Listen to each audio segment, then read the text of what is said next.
Coming up on Lexington Now, highway stop safety, Luminate Lexington, and the Firefighters Toy Program. That and more on this week's edition of Lexington Now.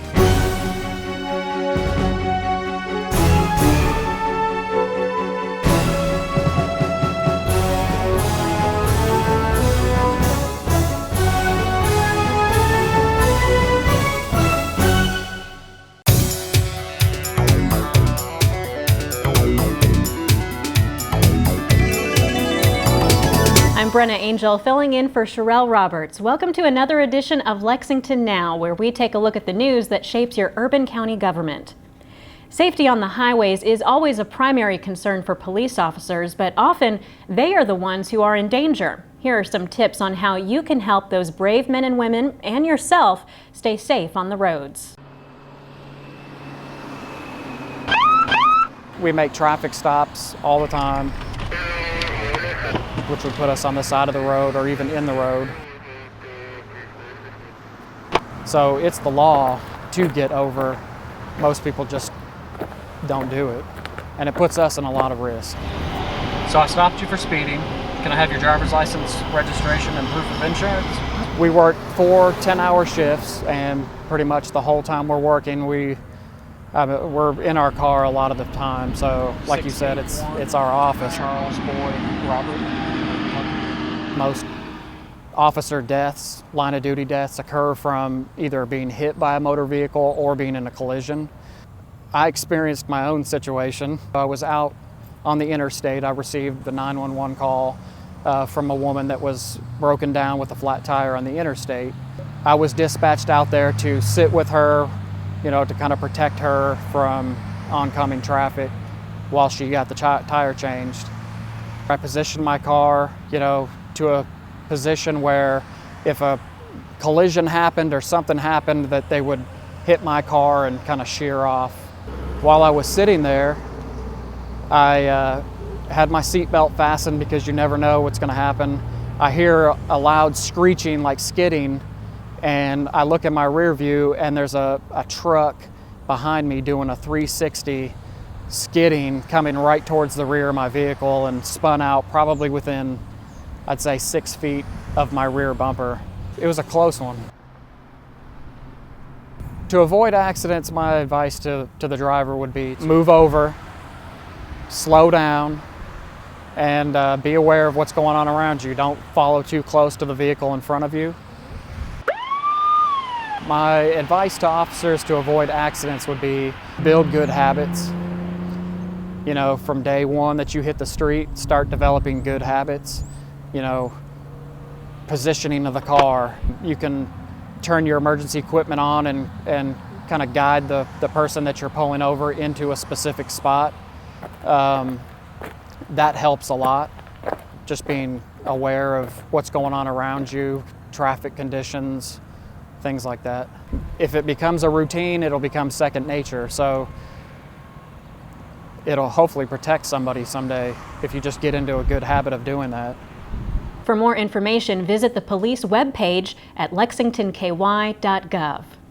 Part of staying safe on the road, especially in winter, is to have a good plan in the event of an emergency. Here are some ways to plan ahead. My name's Randy. I'm here with John Bobale at the Division of Emergency Management of Old Frankfort Pike, and John is the PIO officer for DIM. Now, John, we're going to talk about winter driving and what you should have in your vehicle in case of an emergency. Tell us about it. That's right, Randy.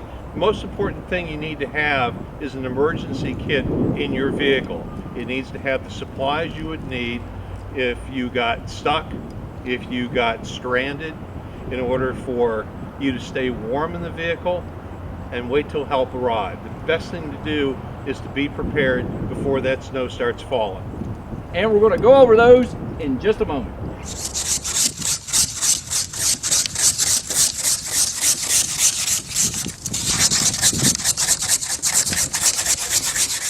We're going to go through some of the things that you should think about having in a car emergency kit before the weather turns really bad.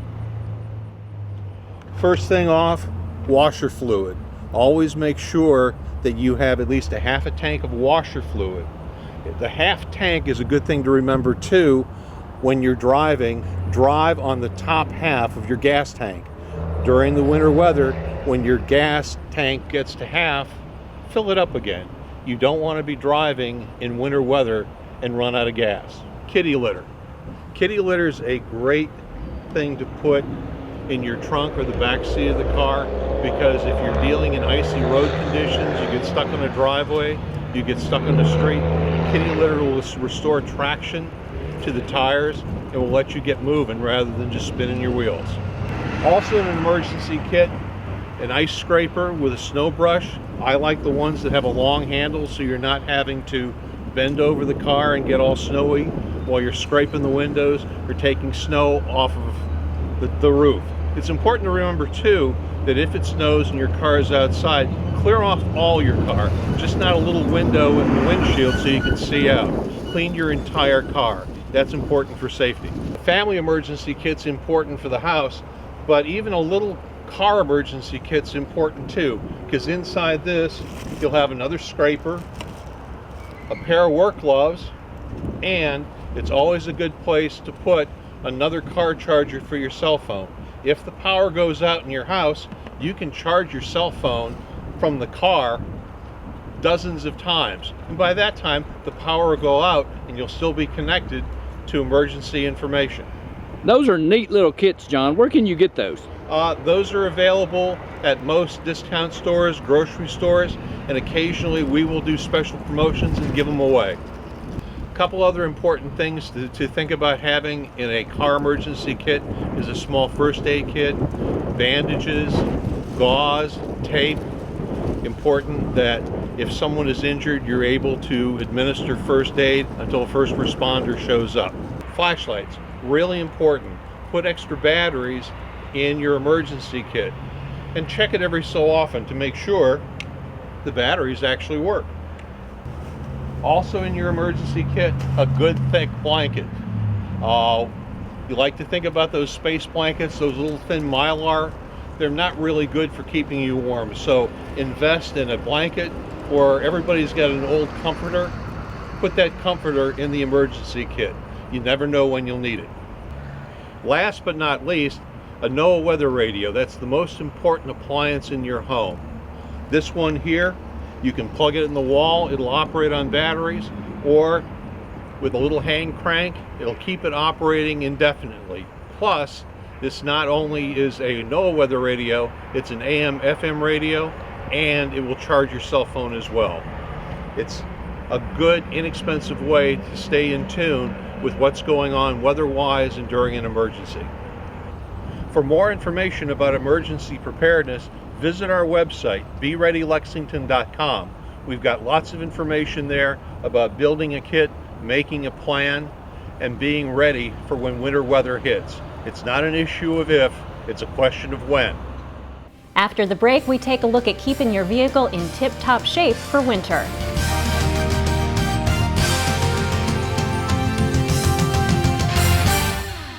We have an abundance of beauty and natural resources here in the Bluegrass. More miles of running water than any state in the continental U.S. You may not know it, but all our creeks and streams catch water directly from storm sewers on our streets. That means when someone tosses a cigarette butt on Main or Vine, chances are good it'll end up in Town Branch.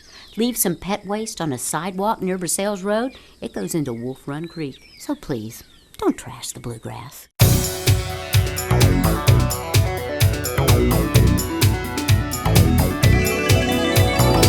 Welcome back to the show. In our previous segment, we took a look at how to prepare in case of a winter roadside emergency. In this segment, we look at how to keep your vehicle in the best shape to prevent avoidable emergency situations.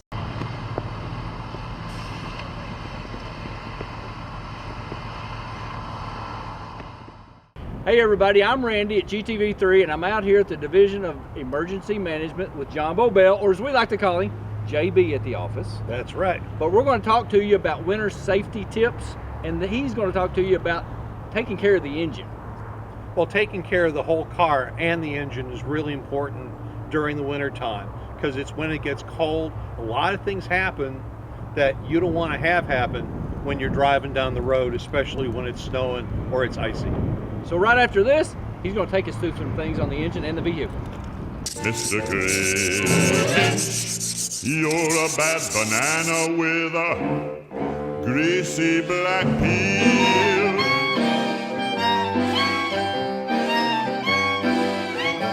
One of the most important things to do when you're getting your car ready for winter weather is check those tires. Make sure they've got plenty of tread. If you've got a penny, you put the penny inside the tire. If you can see any part of Abe Lincoln's head, you might want to get those tires checked by a professional to see if you need new ones. If they're okay, make sure you check the tire pressure and make sure the tires are properly inflated. You don't want to be running on low tires during a weather emergency. What's the worst thing that can happen to you during winter weather? You get up in the morning, you put the key in the ignition, and it just clicks.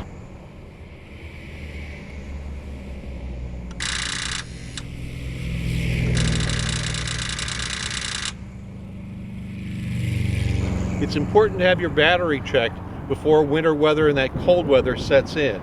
Check the terminals on the battery, make sure they're clean, and have your battery tested. Again, it's better to get a new one and be able to drive during the winter than to have that click happen to you in the morning. It's important to check your car's fluid levels, the oil, the washer fluid, the brake fluid, the power steering fluid. Make sure they're all at proper levels so your car runs well during winter weather. Now that we've checked the engine, a couple other things to check in the car. For example, your wiper blades. If you haven't changed these in a while, you need to think about getting new ones. They're not that expensive, and most auto repair stores will install them for free. A bad set of wiper blades just means you get streaky windows and you can't see during bad winter weather. Another thing to check, headlights, taillights, directional signals, make sure they're all working. If you've got a headlight or tail light out, not only is it dangerous for you during winter weather, but you could get a ticket. That's not something you want to get while you're trying to get ready for winter weather. One more thing to remember is make sure the horn works and make sure you have your brakes checked by a qualified professional. That may not be something you can do yourself, but it's important you make sure your brakes work during winter weather when it's going to take more time to stop that vehicle. For more information about emergency preparedness, visit our website, BeReadyLexington.com.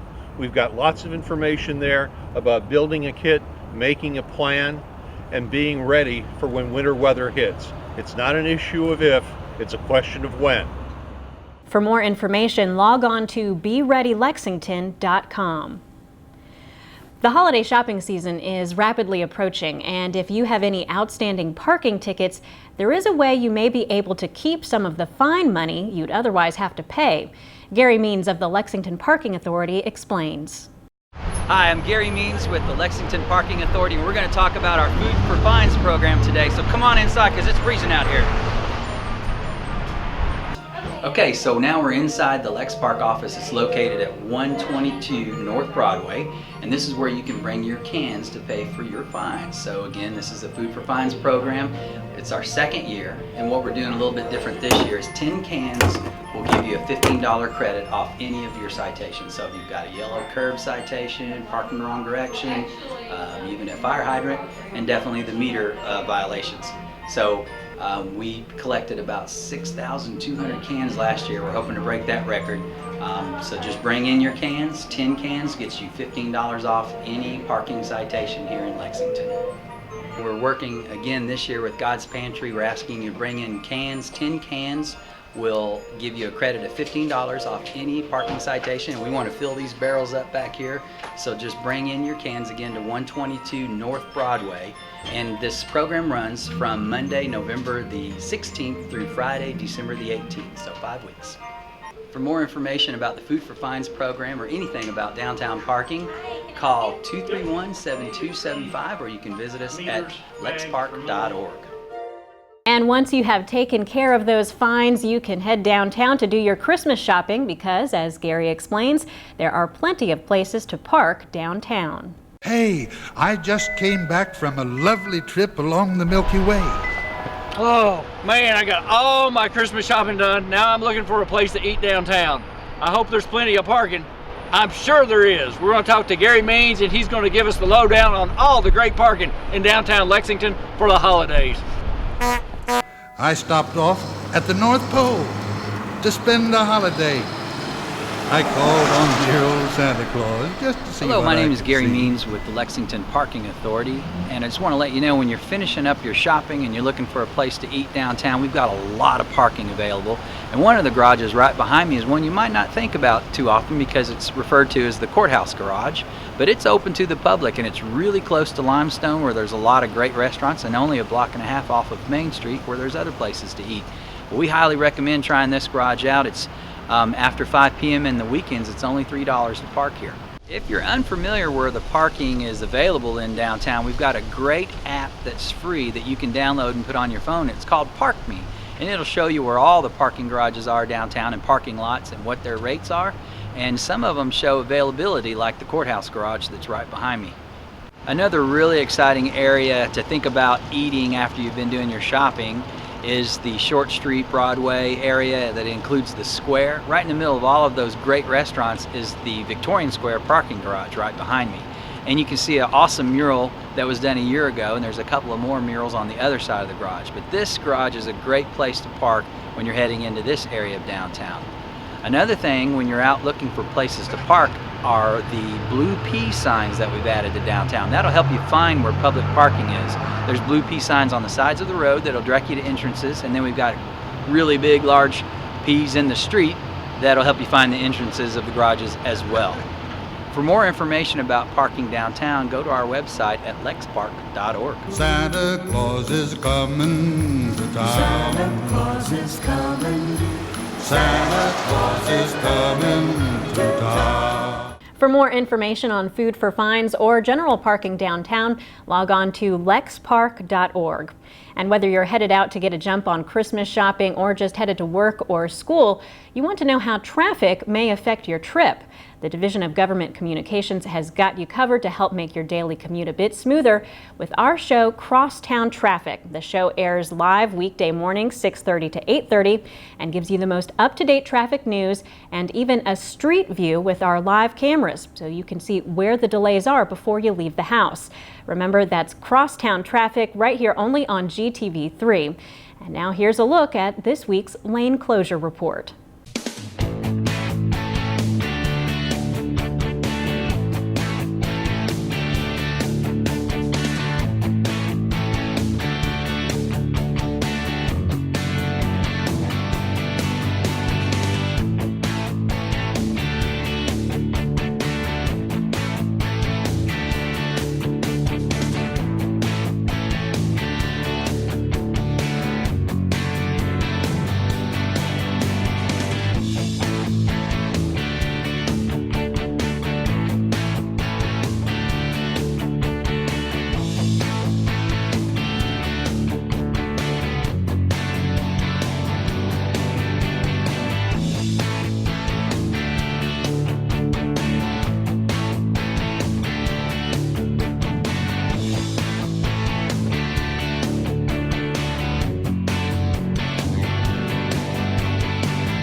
Remember, you can get traffic updates 24/7 by following us on Twitter. Our handle is @LexRex.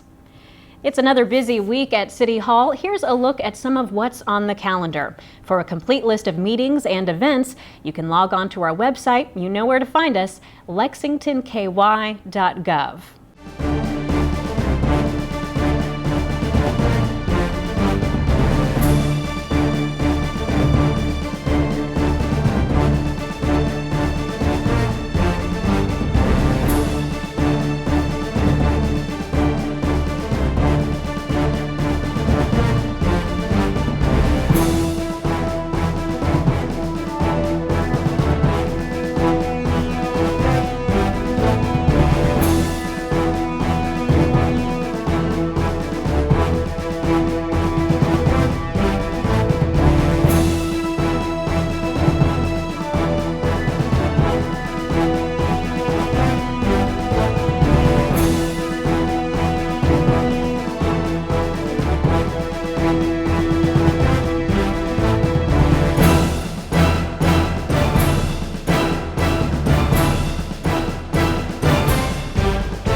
That's all for this edition of Lexington Now. We'll return next week with more news from your urban county government. But in the meantime, you can get the latest information on the city by following us on Twitter, Facebook, and YouTube.